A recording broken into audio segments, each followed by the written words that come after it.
চট্টগ্রামের আনোয়ারায় স্বামী কর্তৃক স্ত্রী দুনিয়া থেকে বিদায়। অতঃপর স্বামী নিজেকে আত্মরক্ষা করার জন্য এবং নিজেকে বাঁচানোর জন্য স্ত্রীকে দুনিয়া থেকে বিদায় করে দিয়ে সে দুবাই প্রবাসে পাড়ি জমান। দর্শক শ্রোতা, এই চাঞ্চল্যকর ঘটনাটি ঘটে যায় চট্টগ্রামের আনোয়ারায়।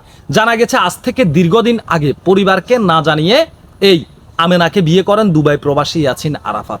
কিন্তু আমেনার আগে একটি বিয়ে হয়েছিল এবং সেই সংসারে তার দুইটি সন্তান ছিল।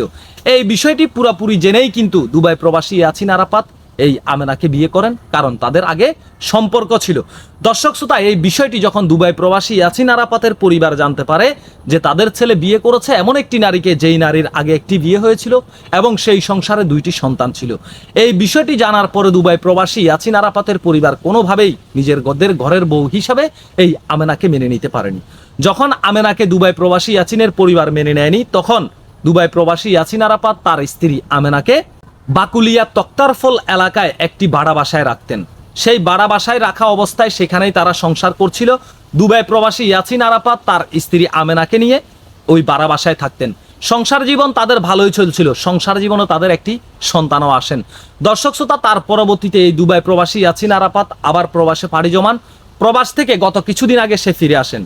ফিরে আসার পরবর্তীতে এই বিষয়টিতে সে তার স্ত্রী আমেনাকে জানায় না এবং স্ত্রী আমেনাকে না জানিয়ে সে গোপনে একটি বিয়ে করেন এবং সেই বিষয়টি তার স্ত্রী আমেনা জানতে পারেন যে তার স্বামী দুবাই প্রবাসী ইয়াসিন আরাফাত তাকে না জানিয়ে গোপনে একটি বিয়ে করেছেন দেশে ফিরে এসে। এই বিষয়টি জানতে পারলে ইয়াসিন আরাফাতের সাথে তার স্ত্রী আমেনা বেগমের মনোমালিন্য হয় এবং ঝগড়াঝাটির সৃষ্টি হয়। তাদের সংসারে ঝগড়াঝাটি লেগেছিল। আমেনার সাথে তার দুবাই প্রবাসী স্বামী ইয়াসিন আরাফাতের সাথে আরেকটি বিয়ে নিয়ে ঝগড়াঝাটি প্রতিনিয়ত লেগেই থাকতো। এই বিষয় নিয়ে মনোমালিন্যের এক পর্যায়ে আমেনা তার বাবার বাড়িতে চলে যান রাগ করে এবং স্বামীর উপরে অভিমান করে। গত কিছুদিন আগে ইয়াসিন আরাফাত মাস্টার প্ল্যান করে তার স্ত্রীকে দাওয়াতের কথা বলে বাবার বাড়ি থেকে চট্টগ্রামের আনোয়ারায় নিয়ে আসেন। সেখানে নিয়ে আসার পরবর্তীতে সে তার প্ল্যান মোতাবেক চায়না প্রজেক্টের ওইখানে ওই এলাকায় নিয়ে একটি পরিত্যক্ত ইটভাটার মধ্যে নিয়ে সে তার স্ত্রী আমেনাকে দুনিয়া থেকে বিদায় করে দেন এবং কি স্ত্রী আমেনাকে দুনিয়া থেকে বিদায় করে দিয়ে তার দেহটি একটি জায়গায় লুকিয়ে রাখেন। লুকিয়ে রেখে সে সেখান থেকে পালিয়ে যান এবং 2 দিন পরে সে আবার দুবাই প্রবাসে পাড়ি জমান। দর্শক শ্রোতা, এই বিষয়টি সেখানের কিছু মানুষ জানতে পারে। তারা সেখানে ঘুরতে গেলে আমেনার দেহটি পায়। সেখান থেকে তারা পুলিশ প্রশাসনকে অবগত করে। পুলিশ প্রশাসন ঘটনাস্থলে যায় এবং আমেনার পরিচয় শনাক্ত করে। তখন আমেনার পরিবারকে জানানোর পরবর্তীতে এবং পুলিশ প্রশাসন আমেনার ময়নাতদন্ত শেষ করে আমেনার দেহটি তার পরিবারের কাছে হস্তান্তর করে। এর ভিতরে আমেনার বাবা বলে যে আমার মেয়ের জামাই দুবাই থাকতো, সে দুবাই থেকে গোপনে এসে আমার মেয়েকে না জানিয়ে একটি বিয়ে করেন। সেই বিষয় নিয়ে তাদের স্বামী স্ত্রী দুজনের মধ্যে ঝগড়াঝাটি হয়। ঝগড়াঝাটির এক পর্যায়ে আমার মেয়ে অভিমান করে আমার বাড়িতে চলে আসে।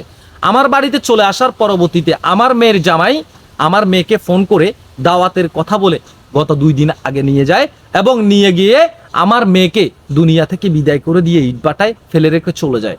আমেনার বাবা বাদী হয়ে একটি মামলা দায়ের করেন এবং তিনি বিচার চান যে যারা আমার মেয়ের জামাই এবং মেয়ের জামাইয়ের সাথে যারা জড়িত হয়ে আমার মেয়েকে দুনিয়া থেকে বিদায় করে দিয়েছে, আমরা তাদের দৃষ্টান্তমূলক শাস্তি দাবি করছি।